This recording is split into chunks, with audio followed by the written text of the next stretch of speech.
Bye. Hey. Bye. I forgot to document my bye. Bye. Love you. Love you. Yeah, same. So, bye, Langston. Say bye. Can I get a kiss? No kiss? No kiss for the camera. No kiss. No, thank you. Oh, thank you. Because. Thank you. Adeline's in school.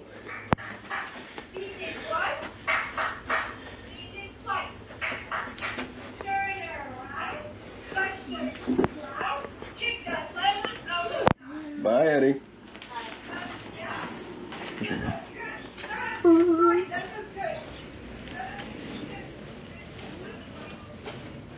Bye, Mom. Bye. I forgot to document my leaving.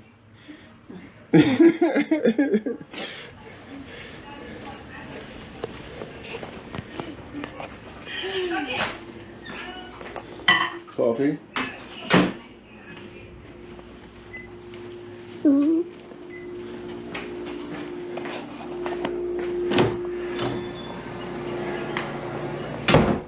Okay. Everything is packed up in the car. I'm going to have to take back this loaner. This is the loaner car. Taking back the loaner. And then after I take back the loaner, I have to transfer all the stuff that I packed in the loaner into my car. And that's going to be another 30-minute process. All right. But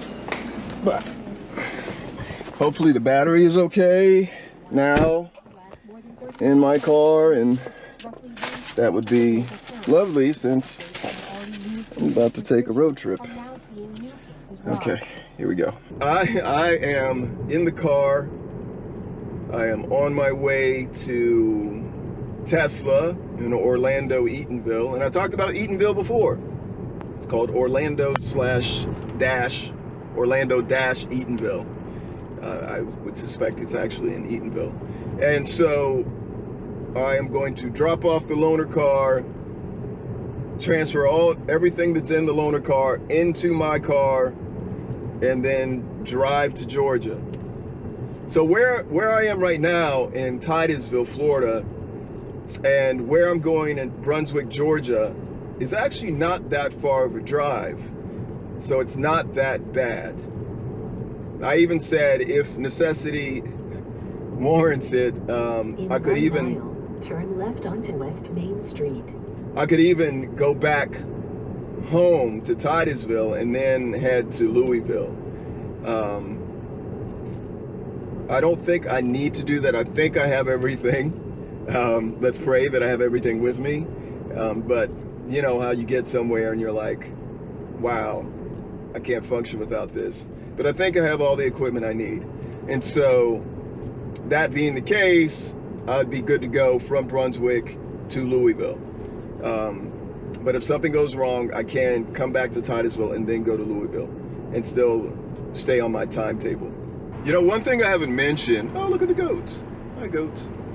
One thing I haven't mentioned about Florida, and this is where I have most of my experience growing up and my experience of the last 3 months being in Florida. The amount of Confederate flags has dropped. Notice that I said the amount of Confederate flags has dropped, which means Confederate flags still exist, and they exist in numbers on license plates. Where I've seen the drop, this is where I've seen the drop. I still see them on back of trucks, front of trucks, license plates, windows, blah, blah, blah. That hasn't dropped from when I was a kid growing up here in Florida. What has dropped is people flying the Confederate flag in front of their homes. Does this mean that the people that live in those homes have changed their minds and think the Confederate flag flying proudly next to their American flag is acceptable? No. I think what it means is that people actually say something to them about their Confederate flag flying in front of their home in a negative way. And then finally they started taking them down. Hopefully, I'm wrong. Hopefully, they said, you know what? Flying this Confederate flag is a symbol of hate, and I should take this down and keep it on my car. Okay, I am here in Eatonville, and it is in fact Eatonville at Tesla, and I'm about to pull in and start this transfer. It says 193 miles at 78%. These things are really good at calculating range with watt hours used. It looks like everything is a-okay, so thank you, Tesla. Thank you, Tesla. After all that, thank you. Okay, so I just took a little stop at Whole Foods. Oh! Which is near a supercharger. Supercharger is working fine. I figured I should stop and do that and test it before I got too far and saw that the supercharger didn't work, but it does work. Everything's copacetic. Everything seems good. I'll tell you again, check in again when I get to Georgia. So I'm riding along here on I-95 north, heading to Brunswick, Georgia, and I'm about to pass St. Augustine, Florida. And I was going to pass it, and I was going to say, you know what, it'd probably be a good idea to stop on my way back. And then I thought, it tells me I'm 11 miles out from St. Augustine, and it probably would be a good stop. So there's a cop that just pulled out. I'm on my way to St. Augustine. I'm about, it says 2.4 miles away from, definitely wasn't speeding. I was actually going under the speed limit. People are in front of me, people are behind me. But the cop is definitely following me. Could be because I have New York license plates, but we'll see if he attempts to pull me over. But I've turned the camera on, it'll stay rolling. In 1,000 feet, turn left onto South Ponce de Leon Boulevard. South Ponce de Leon Boulevard. Yeah, he's turning when I'm turning. But I'm about to make a left on South Dixie, and now he just passed me. So, nope. I think this camera is a great deterrent. Oh, I turned too early. There's a bunch of homes that literally look like old plantation homes, sprawling and beautiful. And I actually saw a Compass Realty sign, which is a big realty firm in New York City. So that was interesting to see. But you can tell this is an old neighborhood in an old town. I haven't seen any black folks. So I'm in St. Augustine, and I decided to stop here because obviously it's the oldest city in the country, and its historical significance is great, and especially since we're talking about removing monuments that represent racist pasts.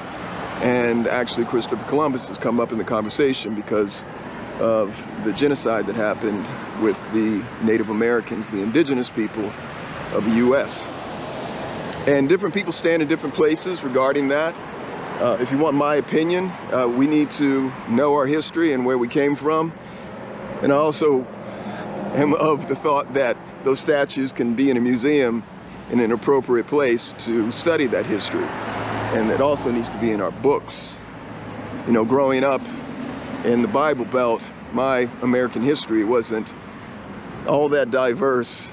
I did have a great history teacher, and I remember specifically him talking about Abraham Lincoln and the Emancipation Proclamation, and that Abraham Lincoln wasn't so interested in doing the right thing to free the slaves, that there were other things in play on why the Emancipation Proclamation came about. First permanent Christian settlement in the United States. His father was a priest, offered here the first mass in the nation's first parish. The Spanish pioneers named this landing site Nombre de Dios, name of God, and founded here the first mission in the United States. It says, bienvenido, welcome. Here on September 8th, 1565, 55 years before the Pilgrims set foot on Plymouth Rock. So I'm walking toward a statue, and probably the largest cross that I've ever seen in my entire life. There is a cemetery to my left from the 1500s. I'm not going to film that out of respect, but if you see this, this is remarkable. See, I cut unbelievable. Remarkable. That'll be my new one. I'm going to cut that one soon. Officially listed in the National Register of Historic Places in 2012. Department of the Interior, Washington, D.C. 1565. Huh.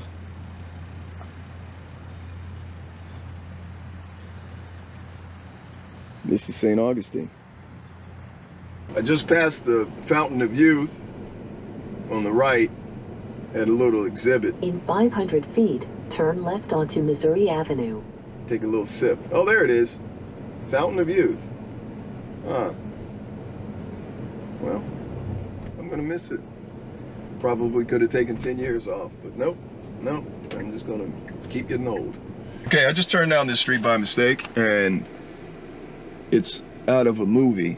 You know, the trees that line the street, and there's moss hanging down them, and it's creating like this tunnel. It's super sunny outside, but it's super dark right here. I'm gonna hold this up illegally. In 500 feet, turn right onto Williams Street. Do you see this? What? I want to live on this street. I always say things like that, but probably not. But I want to live on this street. Unless it was night, you know, and some zombies were coming down the street. Probably wouldn't be so pretty, but. Well, I just made it to Georgia. Said thank you for visiting Florida. And I am now in the state of Georgia. I am 32 miles outside of Brunswick, 108 miles outside of Savannah. I'm glad I'm going to Brunswick. And here is the sign as I go over this bridge, this little teeny tiny bridge. Welcome to Georgia, Governor Brian Kemp. Georgia Welcome Center. Should I stop? No, I'm not going to stop. The weather is not perfect. My first stop was to do a drone shot at Fancy Bluff Park and to get an overhead shot of Brunswick and actually an overhead shot of the area where Ahmaud Arbery was killed. So I may not be able to get that today. I wanted to get it right as sundown was happening. I may not be able to get that because of the weather.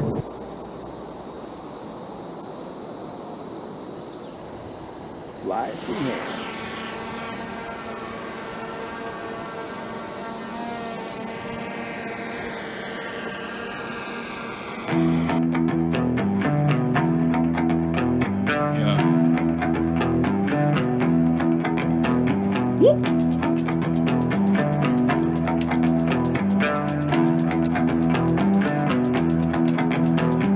Anybody that knows me knows that trees and Rob do not mix. So I just had a sneezing attack. And tonight I'm gonna have to take some allergy medicine before I go to bed. Please remind me. But yeah, I got a shot of where the town is supposed to be, where Mr. Arbery was shot and killed. So I'll include that. Now it is 6:20. I got a hotel for the night, a cheap one, because it has a charger. And then after that, I have to figure out my living arrangements for the rest of my 4 or 5 days here. So again, if anybody's in the Brunswick area and you have a tent where you can stick me in your backyard, let me know. I'm actually not joking. I brought a pillow and a blanket. I just need a tent because it looks like it's about to rain again. There's something that I didn't think of because I haven't done this before. There's got to be someone watching this, or someone on Facebook, or someone that I know that is affiliated with hotels, or a hotel chain. If a hotel chain would actually sponsor me in each of these cities, so I'm in Brunswick until probably Wednesday, maybe Tuesday, but at the latest Wednesday, I'll leave Brunswick and head to Louisville. If there's a hotel chain, and there's also one in Louisville, where I can stay there at a reduced rate, I'm not asking for free would be nice, that would be fantastic. And then I'm going to Minneapolis. So if there's a hotel chain that is supportive of what I'm trying to do, which is documenting how people feel, real citizens on the ground feel about civil rights in these towns, reach out to me, please. I didn't even think about that. I know you have some empty rooms during this pandemic, and I would be willing to pay some money for those rooms. But it would be a big help, because one thing that I desperately need that I won't have in a tent and I won't have sleeping in my car is Wi-Fi, because I have to upload these posts every day. And that would be a big help. So if anybody knows or anybody can help, please reach out to me, and that would be fantastic. I didn't even think about that. Please know, if you do help me and sponsor me, I will mention your name, but I cannot say anything about, you know what I mean. I can't say, oh, so-and-so hotel group is for Black Lives Matter. You can say that, but I wouldn't be able to say that for you, if that makes sense. I think that would jeopardize the integrity of the documentary, if that makes sense. But your help would be appreciated. All right. The weather is bad. It just went bad. It went from 0 to 100 in 5 minutes. And you can't see it right now, but literally the stoplights are just swaying in the wind like this. It's nuts. I looked at the forecast before I came, and I was good to go. I thought this would be a great night to start, a great day to start. I mean, at least I got the drone flight in before this started, because obviously I wouldn't have gotten that. I guess I talked about that before, but yeah, it's crazy. So I guess this is a good time to go and drop off the equipment and then map out. I could probably ask someone where's a good spot to find people, but with this weather, then of course people aren't going to be out tonight.